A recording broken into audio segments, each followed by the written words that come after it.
Coming up tonight on KSL Outdoors. Oh, sure enough. Oh! We're hunting bunnies in the Bookcliffs with kids, plus a large statewide effort is being conducted to study survival rates of deer after the winter. I'm Adam Eakle, and this is KSL Outdoors.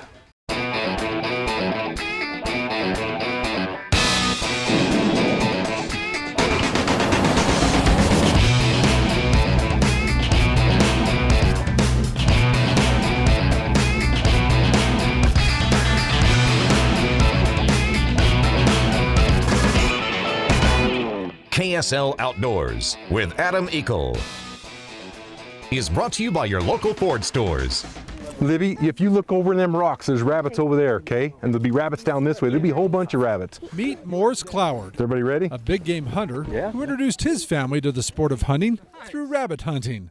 Morris has also mentored other dads whose sons or daughters have wanted to hunt, and a rabbit hunt, as we all know, is a great first hunt. We all did it as kids, but you're no kid anymore. You know, if you get good at shooting rabbits, rabbits is just a small, big game animal as far as I'm concerned. He's done that his whole life. Lots of families that have never hunted before, he'll bring them out hunting, lots of different things. What's the key for finding rabbits this morning? Rocks and south-facing slopes. They like to sit out there in that sunshine. Are they brought running shots, or are they going to hold up for the... They're going to hold up. Be very, very quiet. We're hunting rabbits. Hey guys, there's one waiting for you up there. I can see him. Rob has made a bet with young Isaac. If Isaac can shoot 10 rabbits with 10 bullets, he'll earn some cash. It's a way for Rob to encourage Isaac to make a clean, ethical single shot. He gets $10 if he only uses 10 bullets. If he uses every bullet more than 10 he uses, he loses $1. So he can either shoot a bunch of bullets and not get the $10, or he can shoot 10 bullets and get 10 rabbits and make $10. So, Make him a better hunter. yeah, better hunter, better shot. We'll see. Oh! There went $1. I think he split his ears. What do you like about this rabbit hunt? That we end up getting something. That's the key. That is important, isn't it? And we get to shoot often. Yeah. And for each one we got, unfortunately, we missed a few. Oh, shoot. We let a few away, but it's an active, fun, interactive hunt. Oh, there he is. A good first hunt, isn't it? It's a great first hunt. Kids aren't bored. They're just excited to keep going. Good shot. We love it because we can, it's like a practice for a big game hunt. I mean, we can go out there with a rifle with a scope on it and see rabbits and shoot them at long range or close range or whatever. So I think it's good for the kids to practice for that kind of stuff too, with all the safety, and it's everything you need to know about hunting. There's two, huh? Yeah. Somebody's eating tonight. Oh, there he is.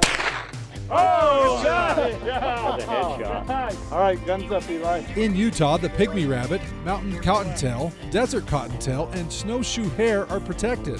All but the pygmy rabbit can be hunted during specific seasons. The white and black-tailed jackrabbits are not protected and can be hunted anytime with any weapon.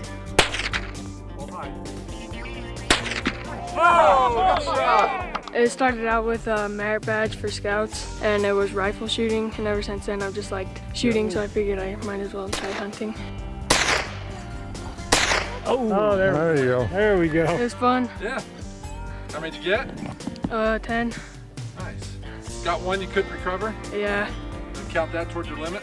Yeah. It gets them going on hunting and teaches them how to carry a gun and how to be safe, and they can be successful. They can hunt rabbits and be successful. You hate to hunt all day if you don't end up getting something to bring home. On this side, right on the corner. I did good. I got my limit today. Oh, yeah. See him moving. Lots of shooting. Oh, yeah, a ton. Do you think it's going to make you a better hunter when you get a bit older? Yeah. How so? It increases your aim. See that overhang right there, and the bunny's right underneath the end of it. Take another shot. There you go. This was one of the best years in 10 years for hunting cottontails in the state as their population peaked. But I'll just say if we have a warm, wet spring this year like we had last year, the population should still be good. The cottontail season runs from September 1st to the end of February. The limit is 10 per hunter. I picked up a couple. Yeah? Yeah, nice. Where's your smile then? Good clean shots. It was awesome. Boy, the kids had a lot of fun. I think some of the dads did too. It was fun to see the smile in the kids' faces when they had some success out there. They're counting some of the rabbits up. I think they're well over 100. We'll have the final count, and we're going to show you how to cook up those rascally rabbits in a moment. But first, tonight's Burt Brothers quiz question. In Utah, there are 3 species of hares and 3 species of rabbits. The hares consist of the white-tailed jackrabbit, the black-tailed jackrabbit, and the snowshoe hare. The pygmy rabbit, the mountain cottontail, and the desert cottontail make up the rabbit group. Our Burt Brothers quiz question tonight is, can you name some fundamental differences between rabbits and hares? The answer when KSL Outdoors, powered by Ford, returns to the Bookcliffs. KSL Outdoors is also brought to you by Fish Tech Outfitters, Utah State Parks, Burt Brothers, Sportsman's Warehouse, Evanston, Wyoming, and Camp Chef.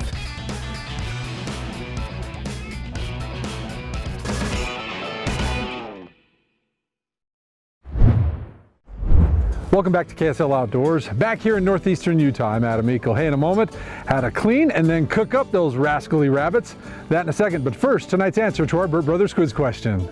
Our question is, can you name some fundamental differences between rabbits and hares? Here's the answer.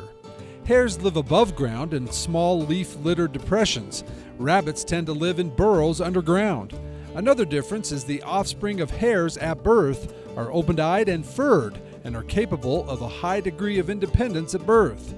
Rabbits, on the other hand, produce close-eyed and naked young that are helpless at birth and require parental care. You know, they're doing a count right now.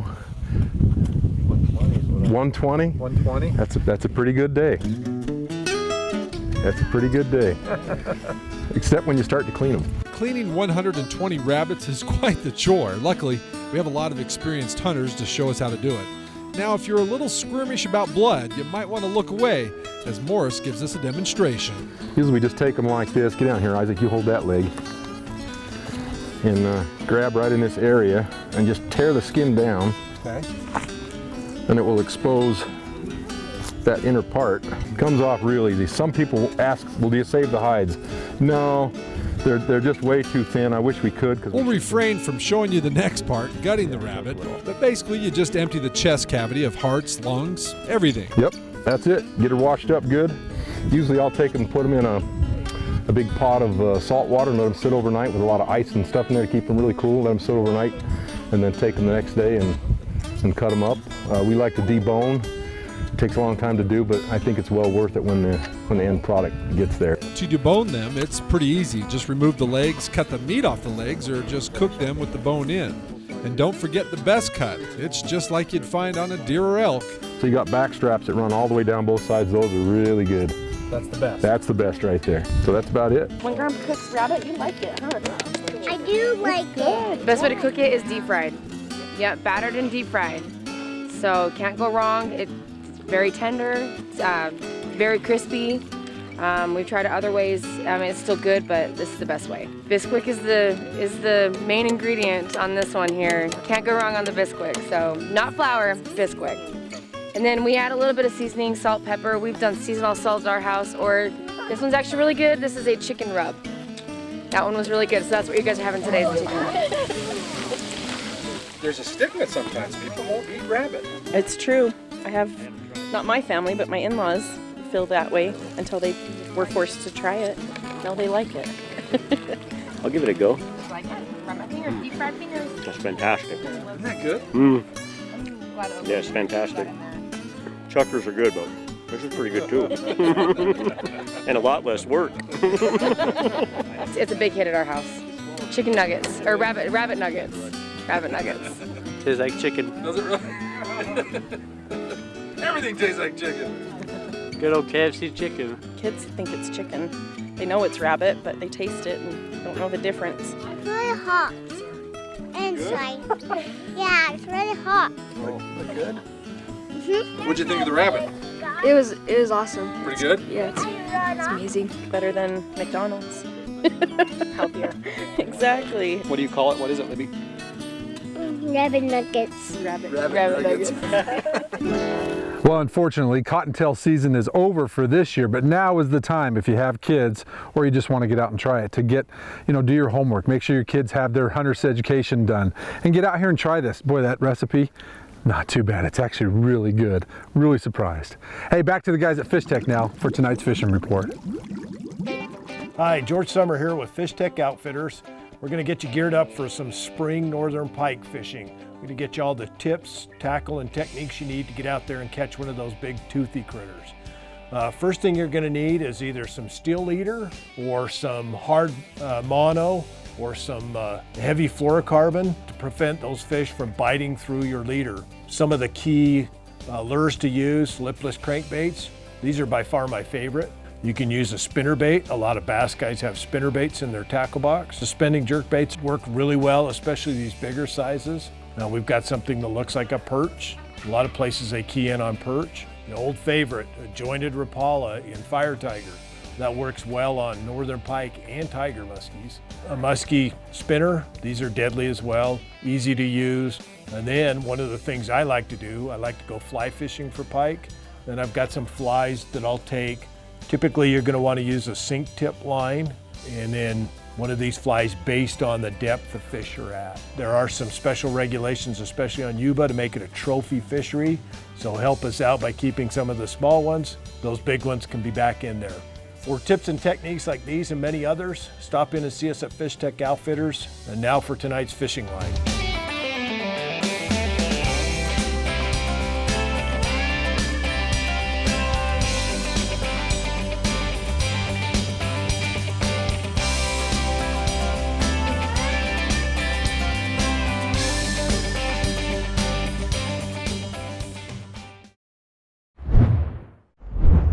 Welcome back to KSL Outdoors. I'm Adam Eakle. Well, we've moved to the west side of the Oakers for our next story, where biologists are using a helicopter to capture some 400 deer across the state to determine how those deer survive the winter. So today we're at Pine Canyon WMA, and we're catching mule deer to take a look at what kind of shape they're in March after the winter we've had. In 2014, over 400 doe deer in 7 units across the state were captured and given a GPS collar. And today, the DWR, in cooperation with BYU grad students, are using those GPS collars to locate and capture those same deer again. We give the helicopter company a location and frequency, and they're able to go out and target those deer. Once they do that, they'll net gun it, put it in a bag and sling it back to us. They'll drop it off. 63. We'll go and weigh it. 46. Take various measurements, age it.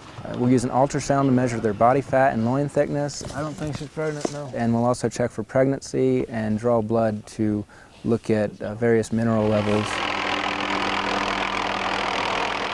What we're trying to do is look at all the habitat treatments we've done. Some deer use the habitat treatments more than others, and we want to get a comparison of the deer that are using those treatments versus the deer that aren't. Are they in better shape than others, and can we quantify the impact that these habitat treatments have been having for our mule deer herds? This large statewide effort is being conducted on 7 units in Utah, from Pine Valley in the southern region to the Cache unit up north. All of this is funded by various conservation groups. BYU's role is to do the research part of it, so we'll be collecting all the data. We'll have a couple of graduate students on the project. They'll be analyzing the data and providing results to the state. 95. We started on Pine Valley a little over a week ago, and we've been moving north. The deer there were in about the same condition as these deer right now, but those deer were in much poorer condition than these deer when we captured them in December. In fact, the December captures, as we moved from Cache Valley in the north to Pine Valley in the south, the condition went from very good in Cache Valley. Most of them had a 1/2 inch to 3/4 of an inch of fat on their rump, to almost nothing in Pine Valley in December. And that's probably because Cache Valley has such great summer range, and there is no real summer range in the Pine Valley region. Those are all desert deer, so they don't have a ton to eat in the summer. It'll be really interesting in 2 days when we get to Cache Valley to see how those deer are, because they were in such good condition in December. Processing the deer only takes about 5 to 10 minutes. The deer are then released back into the foothills. We try and reduce our handling as much as possible. The shorter we can do that, the less stressed the animal are, and we just want to get them back and be deer again.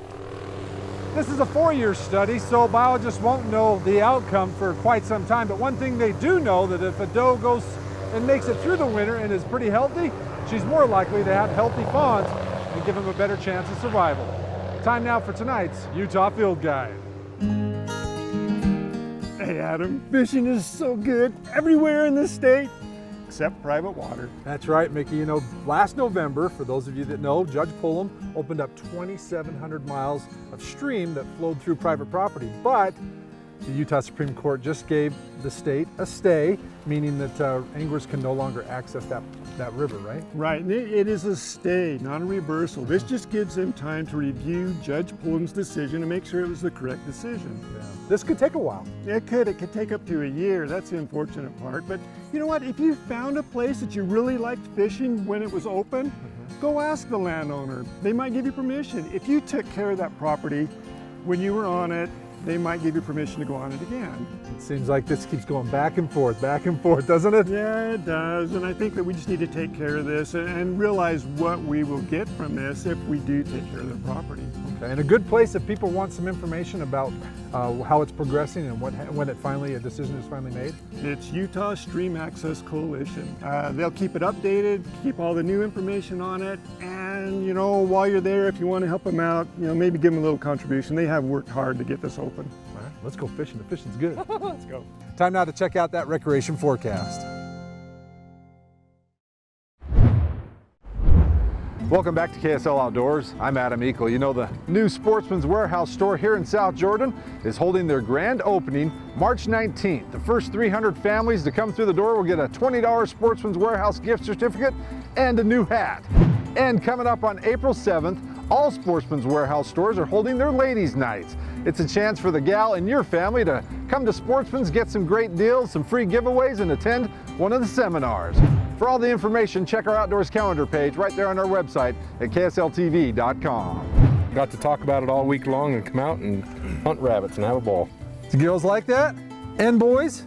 Yeah? Pretty cool? Hey, don't forget, the next time you come out with your family, your friends, come out to the Bookcliffs. Get some rabbits, cook them up, and don't forget to take a snapshot. Submit it to our Snapshot contest. Now here it is, the best of the week, our Snapshot of the week.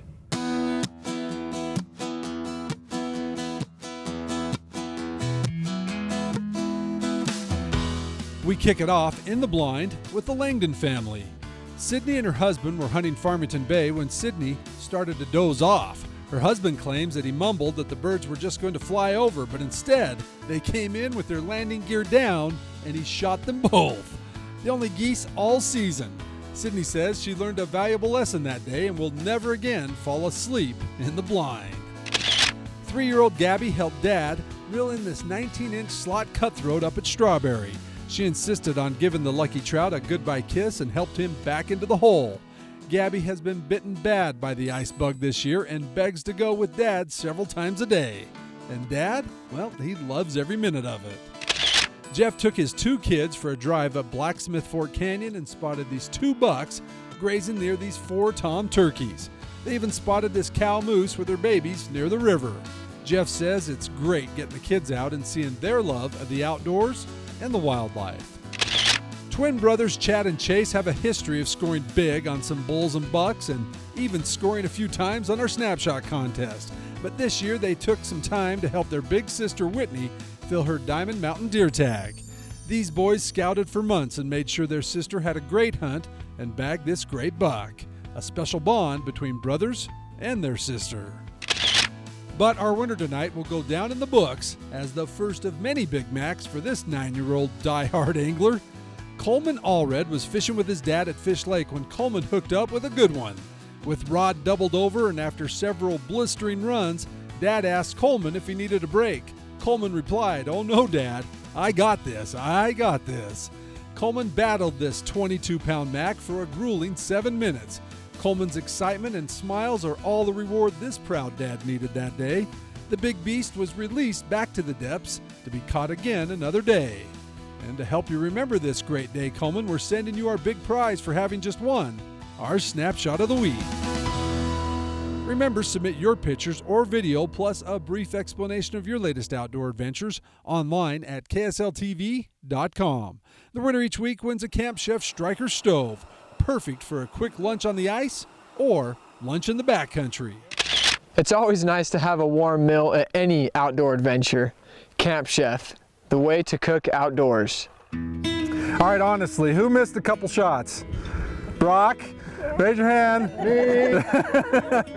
I didn't miss a one with the camera.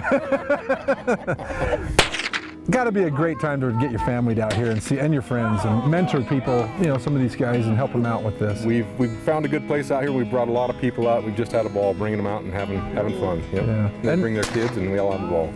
It's a good tradition, isn't it? Very much so. And most kids, like we've talked about, this is their first hunt. Yep. Yep. Rabbits. Well, now the season's over, now what are you going to do? We're going to go do some shed hunting, and we can't tell you where those are at. And start getting ready for the next season. Yeah. Thanks for having me out. That was a lot of fun, Morris. Yeah. Appreciate it.